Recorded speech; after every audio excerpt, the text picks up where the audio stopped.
Ladies and gentlemen, I am SidAlpha, and this topic is something that is undoubtedly going to see a relatively split camp on, but let's face it, everything I've discussed recently has seen my viewer base clearly divided on many issues. Of course, I wanted to discuss the brewing controversy surrounding the IGN article written by John Phipps titled Call of Duty Modern Warfare and the Cruel Realities of White Phosphorous. Now, bear in mind, this was a clearly marked opinion article on IGN and should be taken as such, and as always, I will link to everything publicly available down in the description below. Now, I won't be running through the entire op-ed post as it does contain a fair amount of accurate and graphic information about the horrific damage that is caused by white phosphorus in real life. It is quite literally a terrifying way to go. Instead, I'm going to focus on the opinions expressed regarding its presence within Call of Duty as more of an informational aspect before I talk about my opinion. Now, it is important to note that the writer is not saying that white phosphorus should not be in the game, but he is stating that it is due to how white phosphorus is depicted within the game.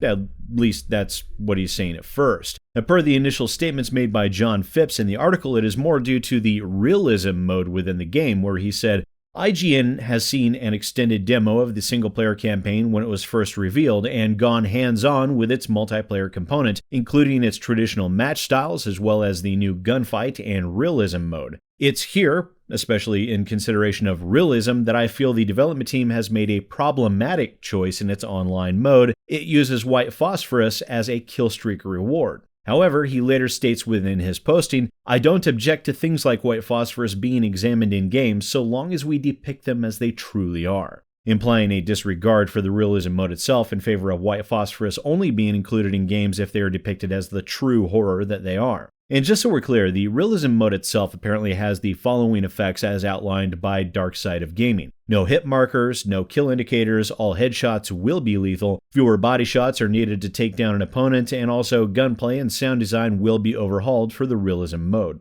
In a VG247 article, Jeff Smith, the multiplayer design director for Infinity Ward, discussed how Infinity Ward was, quote, not trying to make a statement about how devastating modern weaponry is in real life in multiplayer, simply because it is viewed internally as a playground separate from whatever is going on in single player. And within that same article, it is clarified what exactly the in-game white phosphorus does. It's essentially a damaging cloud. Now, per that same article, animation director Mark Grigsby confirmed that no specific burning animations were created for it. When you're in it, you cough and you're at half health, so it's like a softener of things. And that is, at its core, the basic information that we're working with here. And bear in mind, this is a discussion about one person's opinion. John Phipps is more than welcome to his opinion. Whether I agree or disagree with him over that opinion is another matter. The white phosphorus within the game is not unlike any gas clouds we see in other games, causing damage and visibility issues while one is within it. And yes, in real life, white phosphorus is a horrifying thing that should never be used against a human being ever. With this argument, I see a lot of people missing the point that I noticed right away, or perhaps that they're just ignoring it. I'm not really sure which of those it is.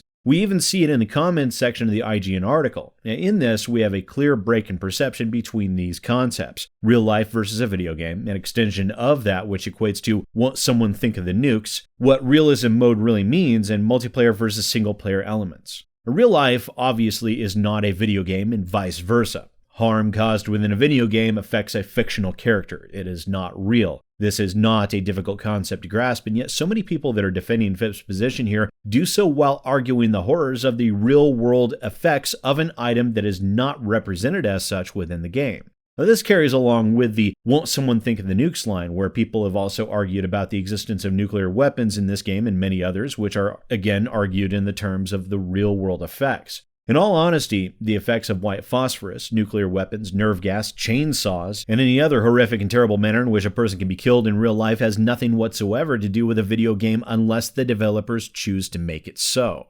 John Phipps said, I don't object to things like white phosphorus being examined in games, so long as we depict them as they truly are. Examined.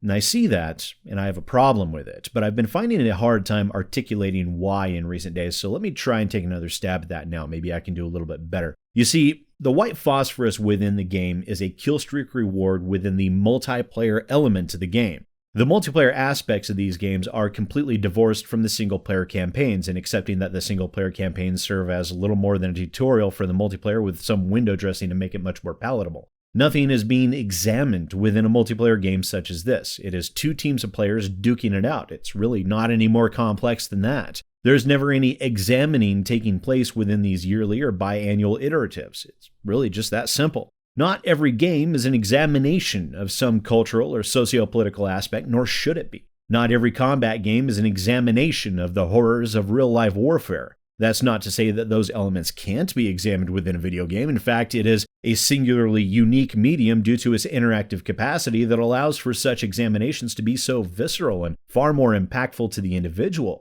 but only if the game's developers take it upon themselves to examine those elements within a game. And even if they were to do such a thing, the multiplayer mode within a Call of Duty game would not be the appropriate way to do that. It just wouldn't work because there's no narrative elements. There's no story. There's nothing to challenge the concepts within a player's mind. There's nothing to challenge ideas. There's nothing to question. There's no decisions to be made. It is simply player versus player. That is very different and very separated from an environment in which anything can be examined in any real way. In order to examine a topic, there has to be, a topic. That would be more something for the story mode component of the game to handle rather than anything else, Also, when you're dealing with a multiplayer game, there are certain requirements for realism to take a backseat to functionality. If White Phosphorous were done in a more realistic manner here, you would have two teams in a competitive online multiplayer game. One person on the opposite team hits you with White Phosphorous. Now you're unable to play your competitive match because your avatar is now lying on the ground emitting blood-curdling screams, the like of which would likely outdo even Jamie Lee Curtis, until eventually your character dies from the fires of hell that cannot be extinguished and you respawn.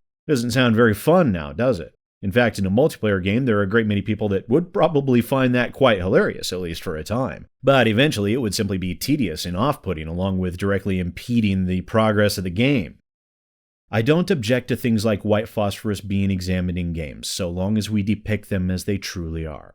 The second thing I don't like about that statement is he is basically saying it shouldn't be within the game unless the developers depict it how I think it should be depicted. Does this mean that he wants the White Phosphorous removed? Or does he want the game altered to suit his own definition of how the game should depict White Phosphorous? Either way, it's a form of censorship. The Encyclopedia Britannica defines censorship as the changing or the suppression or prohibition of speech or writing that is deemed subversive of the common good.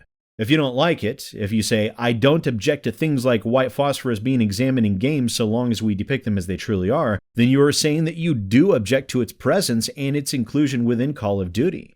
The very last paragraph, Phipps states, I don't believe something as legally and morally questionable as White Phosphorous is appropriate in the very specific way Infinity Ward is applying it here. As someone who's seen firsthand what can happen to the human body in combat, I wish Infinity Ward would give this one a bit more consideration. Well, if you think it's inappropriate, if you do object to its inclusion as it currently stands, to the point where you write a lengthy article discussing the real-world effects of the thing, then it stands to reason that you want to see it removed based solely upon your own subjective moral and ethical standards, or at the very least changed in order to conform to that same subjective line of reasoning.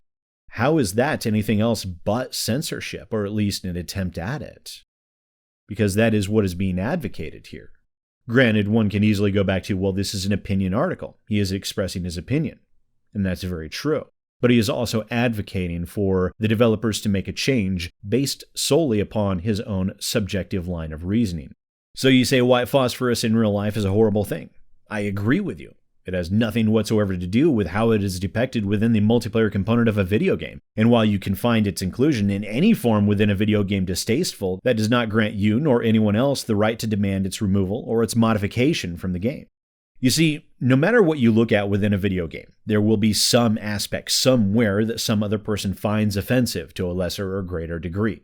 It is impossible to develop a creative work without risking offense to someone. That's just life.